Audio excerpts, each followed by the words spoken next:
welcome to the Kickback, everyone. On this episode of Will It Be a Classic, brought Niko back here. Hello. And this is our second time trying to record this episode, so hopefully it all works. I'm hoping. Today we are talking about Parasite, the 2019 Bong Joon-ho directed Oscar winner of like a billion different things. Niko, how's it going? How you doing? I'm absolutely fantastic and really excited to talk about the movie. Hell yes. So starting off, just kind of your general thoughts on the movie, sort of what you thought. This was your first time watching the movie was here with me. I showed it to you. Yeah, so what was kind of your thoughts when watching the movie and your thoughts afterwards?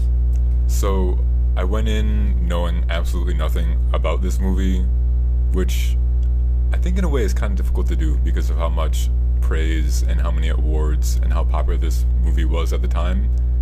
And for whatever reason, I just didn't see it. And before that time, I had just stopped watching movie trailers because I feel like most movie trailers currently, they just give away the whole movie. Especially like Marvel, that kind of stuff.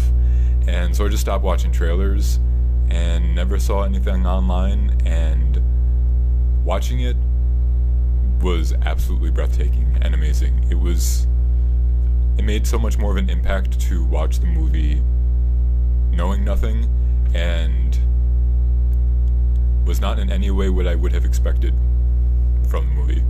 It surprised me in so many different ways. Hell yeah. The first time I saw this movie was with my dad on my birthday. We went to the movie theater kind of just on the road here, and they were doing like an Oscar movie sort of thing, and I remember like my dad didn't really want to see it because he isn't really a fan of like foreign films or like international films like that so much, and the topic of the movie and everything isn't really up his alley or anything like that either, but I convinced him to go, and I remember sitting down watching it and just being utterly like enthralled in everything that was happening. I couldn't take my eyes off the screen. The acting was amazing. The cinematography was just absolutely breathtaking. And I remember after the movie like asking my dad like, you know, like, what did you think? Like, did you like it? And he was like, no, I didn't. But he appreciated everything about it. It was just not a movie for him. And then, like, a couple days later, I remember him just being like, you know, I was kind of thinking about that movie, and maybe it wasn't too bad. And it's like, yeah, I think it's a movie that is just so unlike anything I've ever seen, yet has such a love for the craft of like thriller films in such a like a sneaky, subtle way. I like that last part a lot. But yeah, it was so like anything I had ever seen. And I'm definitely not as well versed in the movie world as you are, but I think I was always pretty open to my taste in terms of what I would watch. I certainly wasn't opposed to watching a non-English movie, and of course a movie needing some subtitles as well. So it still surprised me in so many different ways. Did you have a like a favorite character or a favorite character moment in this movie? I know that you took some notes. I think there would definitely have to be a few, maybe even a favorite for each one, so maybe we can go through. Go for it, yeah, character. hell yeah. Okay, so I think with Mr. Kim,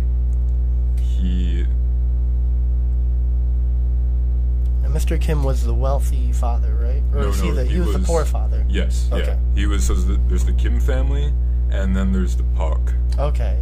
Mr. Park. Okay. Nathan, quote unquote, but his name, that was just his English name. But, right. And so Mr. Kim, I think drew me in the most during his car ride scenes. Mm-hmm. Perhaps the last one, or maybe the one where he's talking to the father the most. and just his ability to keep him in such a comfortable way. I remember there's that one shot of the car turns and he goes to look at the cup to see if there any spills, and it just slowly and smoothly stays within the cup. And I think that was my favorite scene with him. It just shows how much of a powerful character he was and how well he was doing everything that he was doing.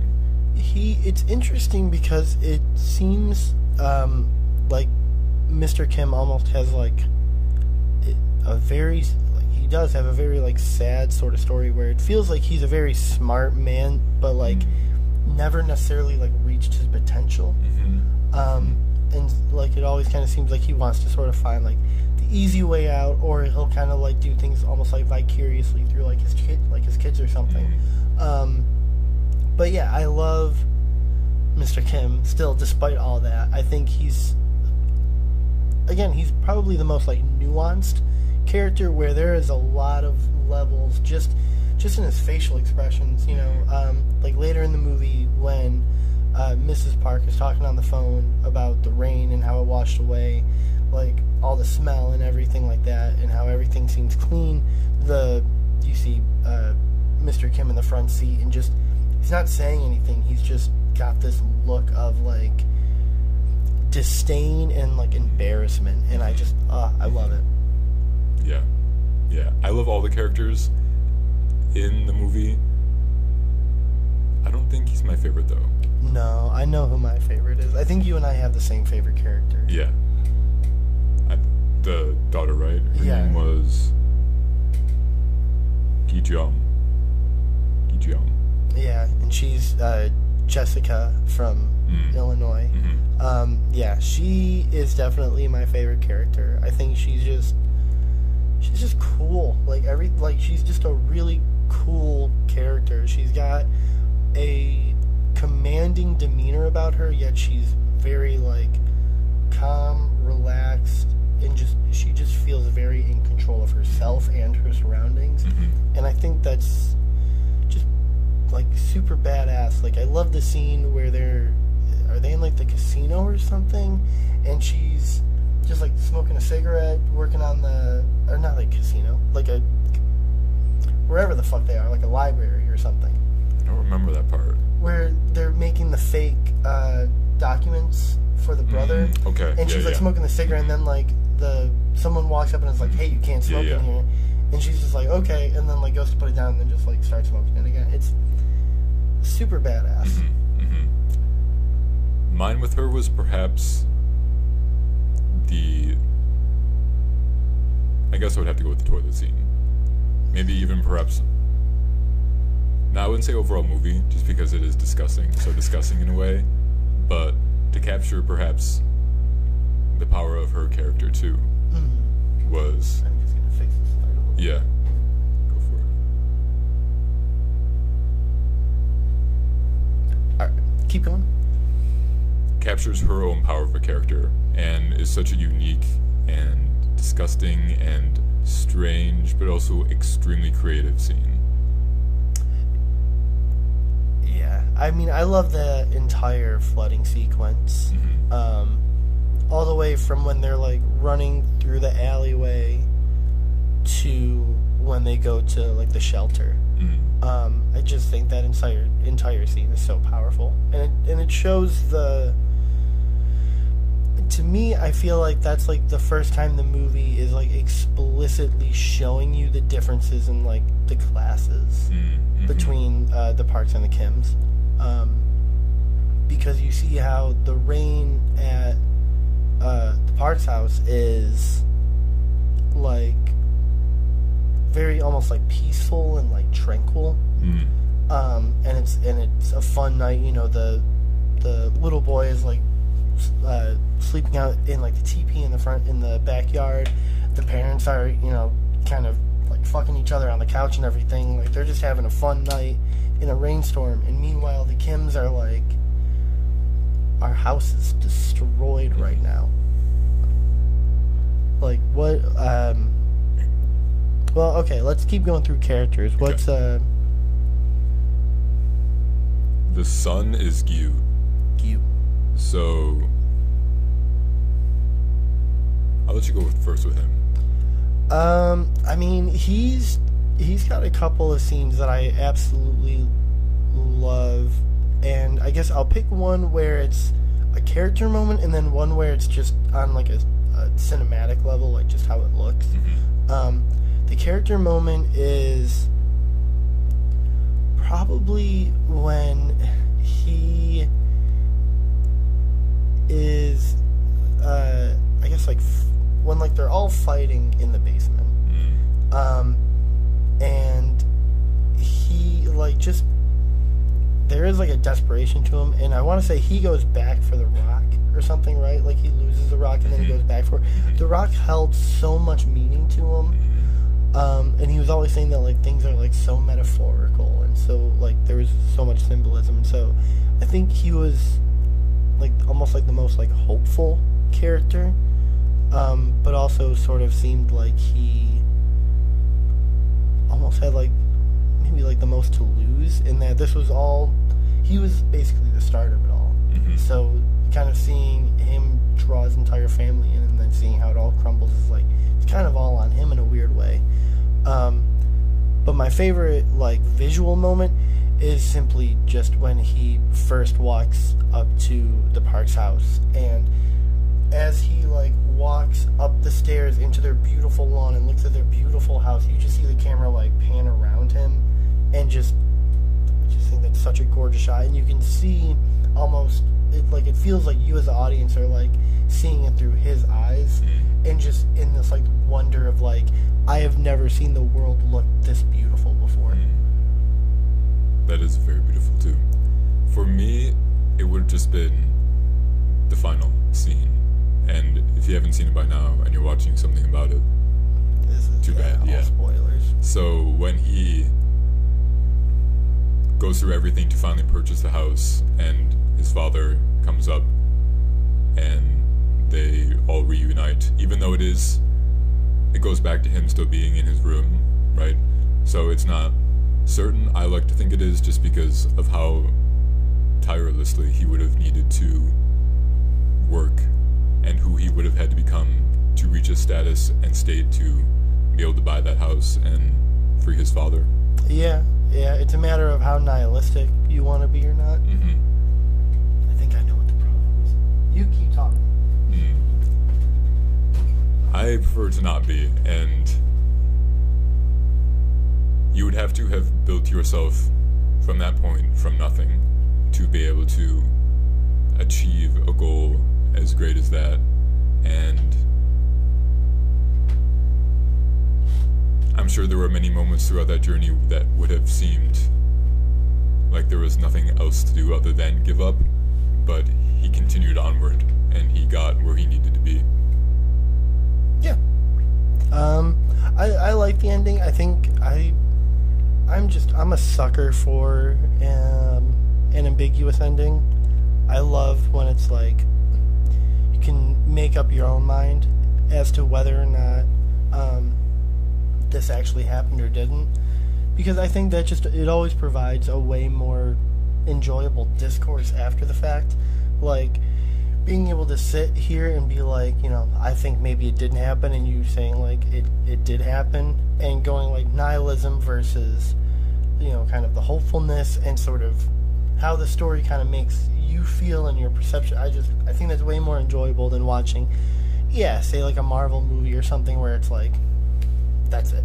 Like this is the definitive, like what happened, this is the ending, and it's like, those are fun, but those can get very boring to me. And usually there's the same few stories cycled over and over, and you can always predict what's going to happen. With this, so many things could have happened, and that would have just been the movie. They were so free and creative to do what they wanted, and playing stories like that, you can nail it every time. So how did you feel about Mrs. Kim? I thought she was absolutely amazing. Maybe even perhaps the smartest in the whole family. She wasn't my favorite character, but I think she was the most skilled, and perhaps the core reason that it was able to work so well together. She knew her family and herself so well. What do you think? Like, I mean, I know the first time I watched it, it almost didn't feel like she had very much to do. But then the second time around, it definitely felt like she was a little bit more. I don't want to necessarily. Wow. I don't want to necessarily say she was like a puppet master or anything, but that could be a possible. Yeah, she definitely seemed like she like caught on right away to what they should do and how they should do it. Mm-hmm. And yeah, I mean, the entire Kim family is obviously incredibly like smart and intelligent, and I like street smart doesn't even begin to describe it. Mm-hmm. Mm-hmm. Yeah, she was in a way the forefront of the family, experiencing the family so directly. You know, she was always talking with the mom. When the night that it was raining and they called her because they wanted her to prepare the dinner, and she had to be the one to be like, not only have that ready but presentable to everyone and seem like nothing was wrong.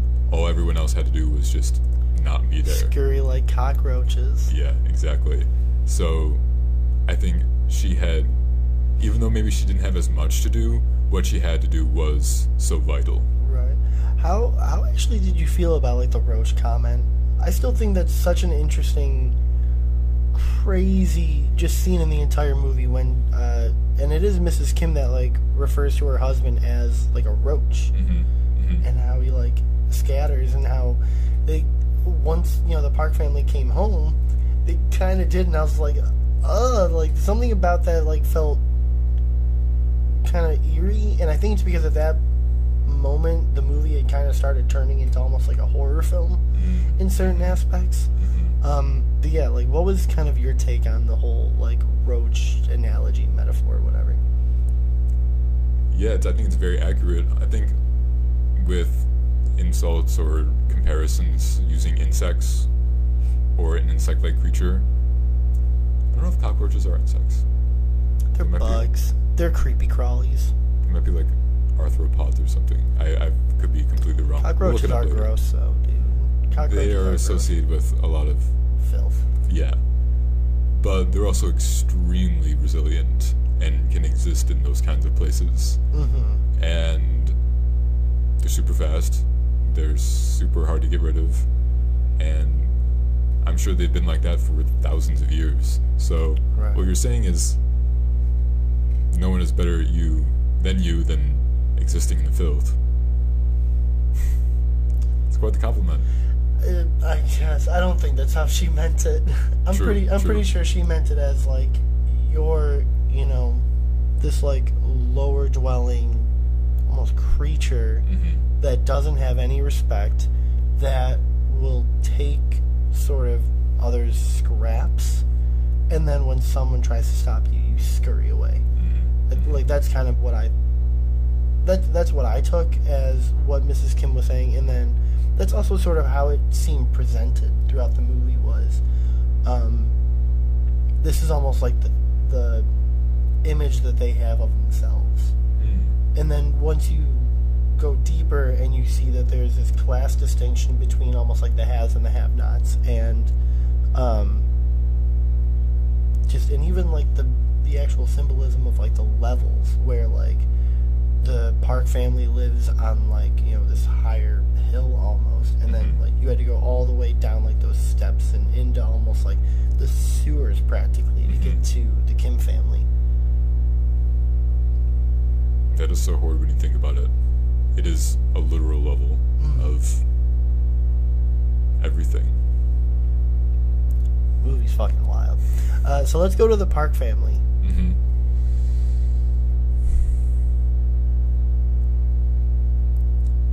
I would have to go with the end scene as well, when he rolls over the body and holds his nose to get the keys. Just that single action sums him up as a character so well that he's just so incredible. I because the Park family are not necessarily unlikable people, or at least True. to me, like they're not presented as like mean people or mean-spirited people.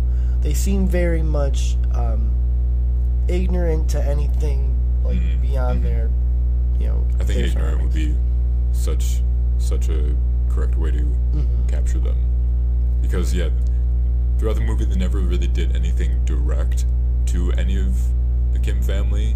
It was just so many undertones of classism and me being better than you, and they never did anything to try to hurt them. Right. But they're still awful people. Yeah, like like they constantly bring up the smell of Mr. Kim, and just how like he just has that like poor people smell.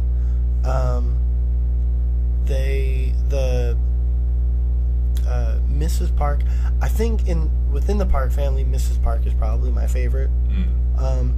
She's kind of silly, but to me it felt like where Mr. Park was maybe ignorant, but there was also definitely some arrogance there. It seemed like Mrs. Park was just ignorant, and like all that she knew was wealth. So like she's nice, but she just doesn't know how to she doesn't know how to be anything other than what she is. And plus I think she's just kind of funny. You know, I think some of like how she acts and her mannerisms and stuff were just enjoyable and funny to watch. At times she really is just trying to be the best mother that she can, and provide for her children and make sure that they are super successful and intelligent and smart, and so she's a great mother. She's just a rich lady. Yeah. Did you have a favorite scene with Mrs. Park? How to think about it? None stood out for me at the moment. I did like how passionate she would become with thinking Dasong, the son, needed like an art teacher, or that his art was some sort of masterpiece. It was just definitely glorifying her kids, of course, but she was still trying to be a great mother. She's just a crazy rich lady.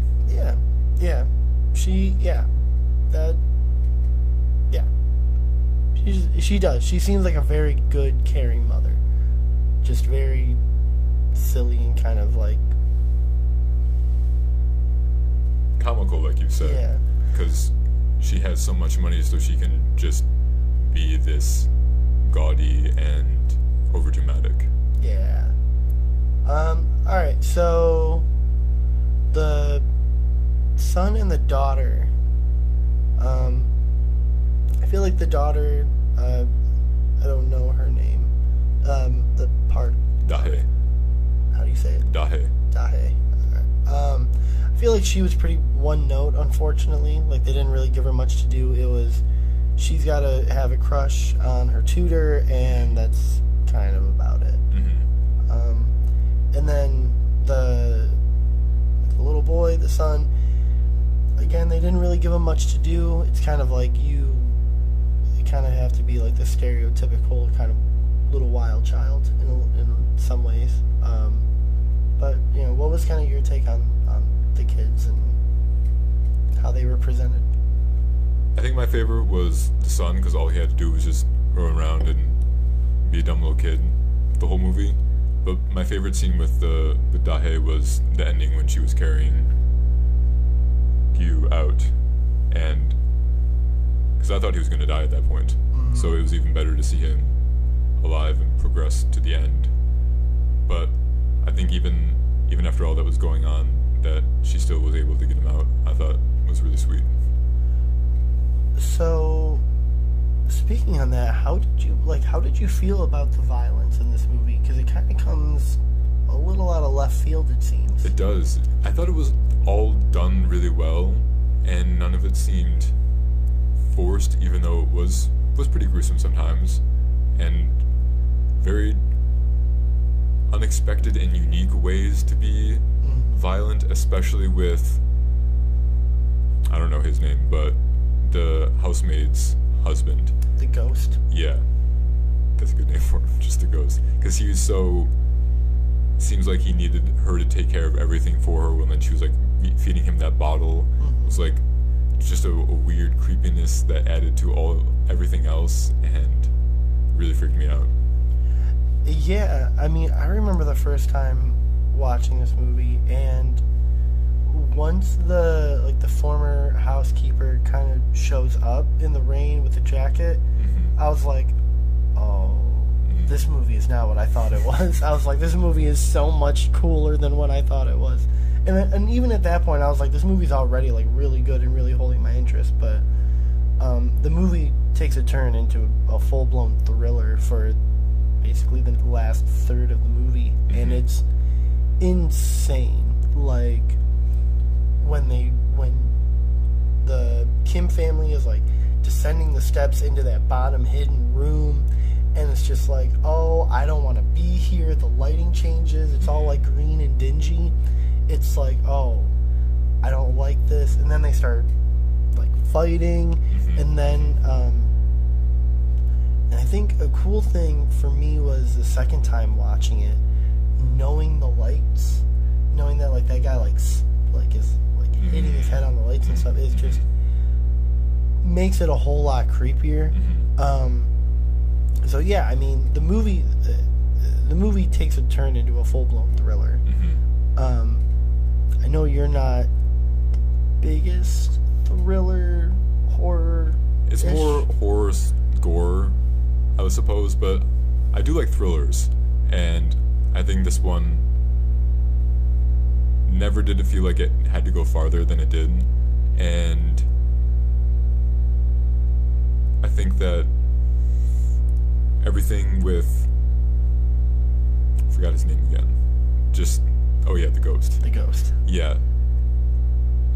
As they're going, like, down those stairs, I feel like that whole scene structure, it builds a tension that they get to a place and they never go back down from this very heightened awareness, because throughout the whole movie, he's always down there still, and, like, you're always thinking about him, and it was such an extremely powerful way to hold tension. So, yeah, I mean, yeah, because, again, once the old housekeeper shows up, you're basically just on the edge of your seat, like, and at that point, the movie becomes so unbelievably unpredictable, because, like, once it takes that turn, it's like, you have no idea now where this movie is going to go. The movie starts to, like, the movie has a body count, which, from 10 minutes into the movie to 10 minutes left in the movie, you would not be able to predict what's going to happen. There is just no way. And anyone that says so. Even at the beginning, when the streets were being fumigated, I wasn't sure if this was set in sort of an actual real world scenario or if it was some sort of other strange world, because do they actually do that? Fumigate? Yeah, like that? I did not know that, so even then made me unsure of what kind of movie it was going to be. Yeah, everything, like, it feels very, I mean, I'm sure in some senses, like, things are obviously heightened, but, for the most part, it's able to be this really, intense, kind of thoughtful movie while not feeling unrealistic in any way. Like, at no part of it did I really have to feel like I had to, like, suspend my disbelief. You guys hear that stutter that I just had? That was so bad. It wasn't too bad. I didn't really even notice it. Yeah, no, I absolutely agree. So, is there a favorite shot in the movie that you have? Not specific to any character, just a scene or a shot. I think I may have mentioned that it was my favorite shot. The end. Toilet. Oh, the end. Oh, maybe I did say the toilet. Yeah, I did say the toilet. So... The toilet. So is the end your favorite shot, or is the toilet? I like them both so much for different reasons. Okay. But I don't think I can actually pick The Toilet as my favorite just because of what it is. So I have to go with The End. Okay. Because I was able to connect it with it very strongly because it inspired me to want to continue my goals. For sure. My favorite shot in the movie is definitely when I'm just gonna keep calling her Jessica from Illinois. When she like blows on the peach and you just see some like the fuzz like go in the air. I just think that's like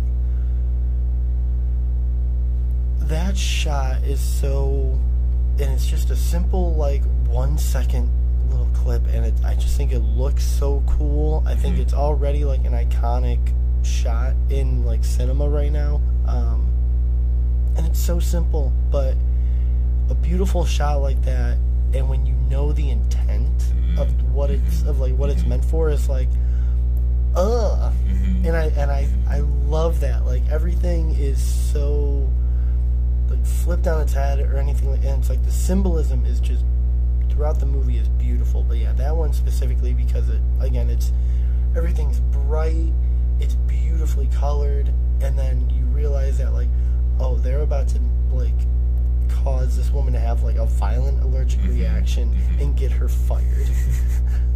I love it. Yeah, no, I love that you added the last part because you're right, it does add so much more. That is such a cruel and horrible thing to do to another person, and they did it in such a lovely way. It's so beautiful. Yeah, so trying to think,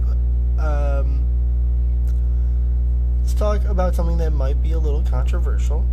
There is strange native, I don't want to call it representation, but how did you feel about that being shown in this movie? I thought it was really funny, of course, because they're not white people and they didn't colonize all of these people.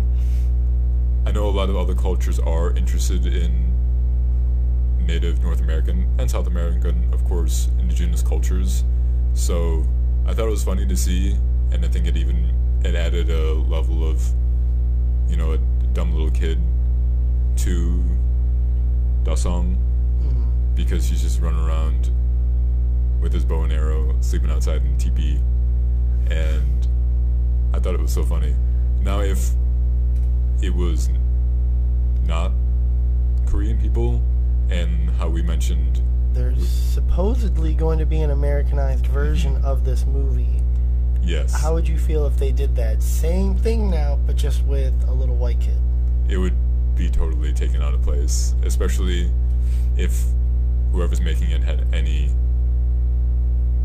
awareness of present representation and what that kind of thing could mean.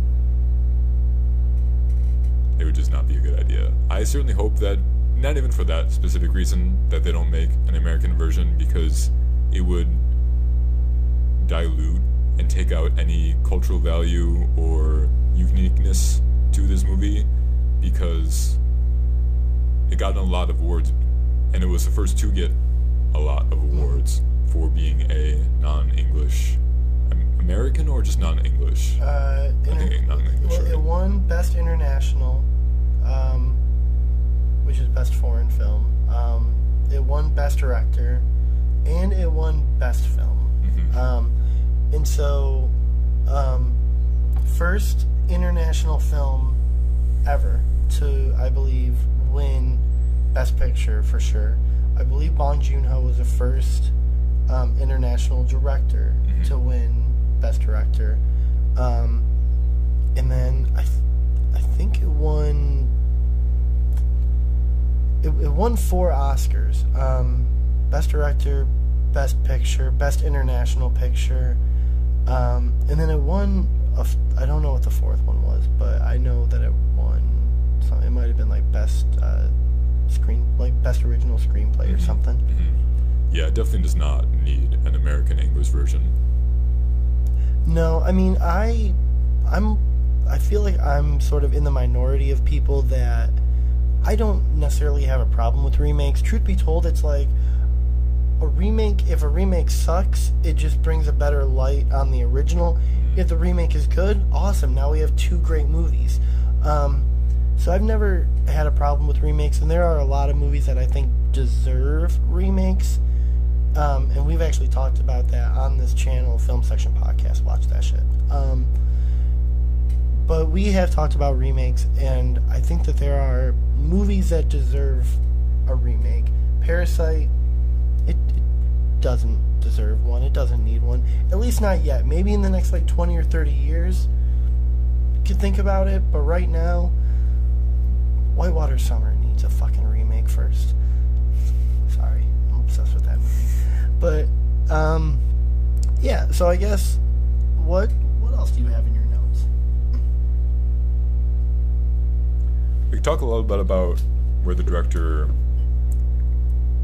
he wrote it in 2013.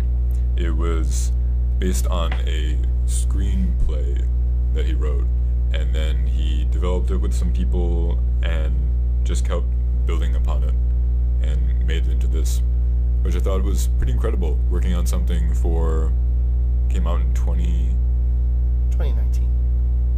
6 years. That's well worth the time and effort he put in.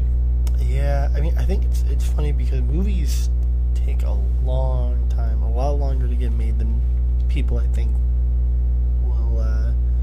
will sort of assume. Mm-hmm. Because, certain movies obviously have such a quick turnaround, like the Marvel movies and, the Sonic movies and stuff now have, a quick turnaround, but, that first movie... for it. Yeah, but even still, the first movie for Sonic, I would bet you probably took almost 20 years. I would be willing to probably put money on that at least 20 years. In the early 2000s, I bet you they wanted to make a Sonic movie. And just through writers and just hurdles that everyone in Hollywood has to face, it takes forever. So the fact that in 2013 you said he started? Mm-hmm. From 2013 to 2019, so 6 years, to have this idea, get it done, and now win Best Director, Best Picture, Best Other Picture, that's insane. Perhaps it shows his skill then, that maybe that really isn't a long time, because like I said, I'm not really well-versed in movies. And the fact that he's already got a pretty good track record already with movies like Snowpiercer. I want to say he did that Okja movie, right? I think he did.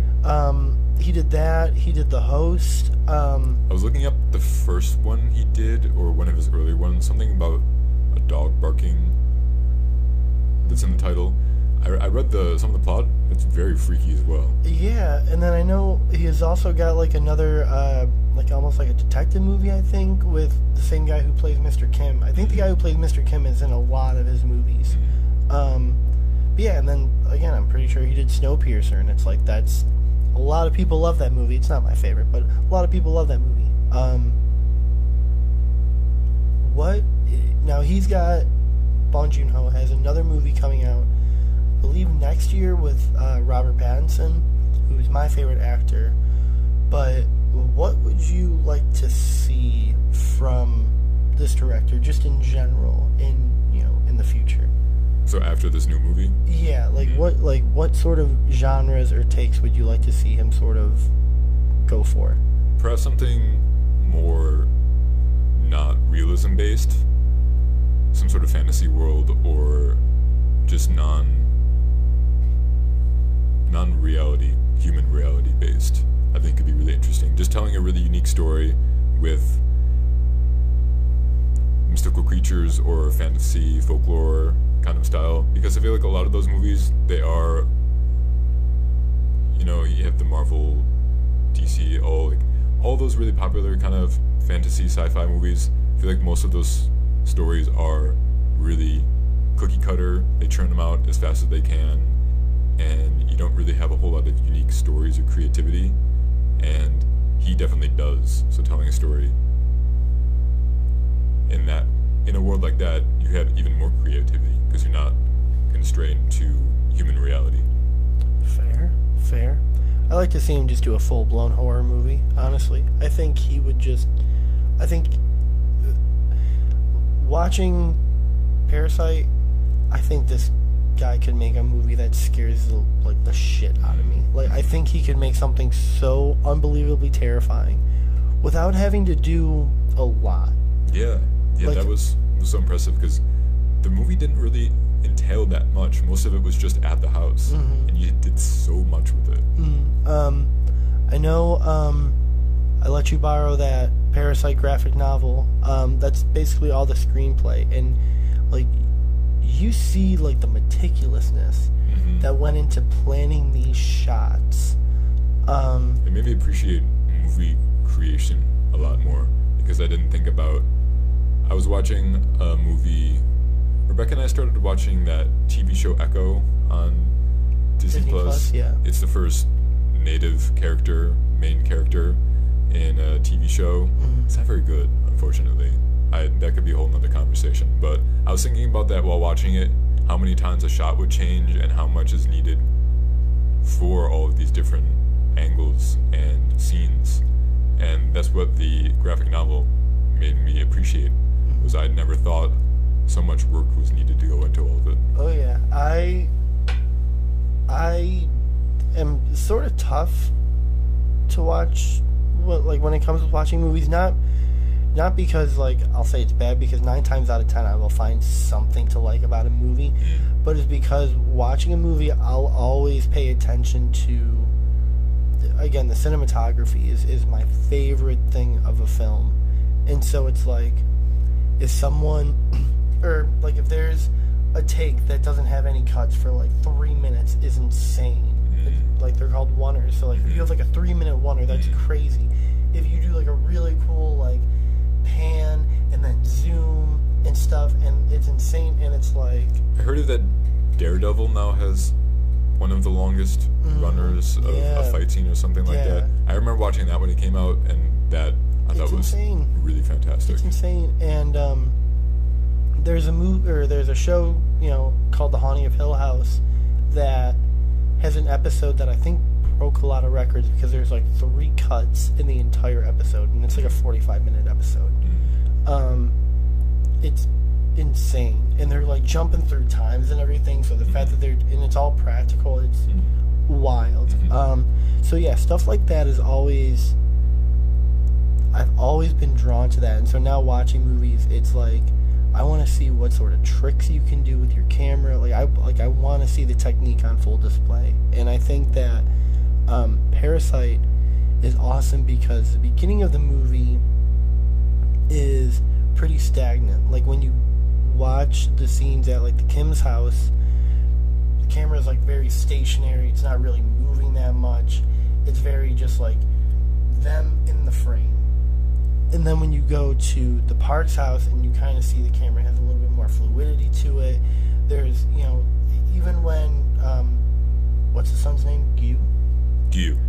When he, like, goes to the Parks house, and I said, like, the camera just kind of, like, pans around him. It's like, that pan is almost like a sign that, like, everything is about to start changing. Including the cinematography. And then, trying to think, like, the lighting styles will change a little bit from house to house, and when the rain comes and the fumigation and how the lighting kind of changes with that too. And it's just all the little techniques that are in Parasite, I think, is so incredible because you can tell this same story, but if it doesn't look the way it does, I don't think it's gonna hit as hard. Yeah, so many of the scenes captivated me like that. Especially that big pan, because he had never seen that kind of thing before. Yeah, I love the cinematography in this movie is absolutely gorgeous.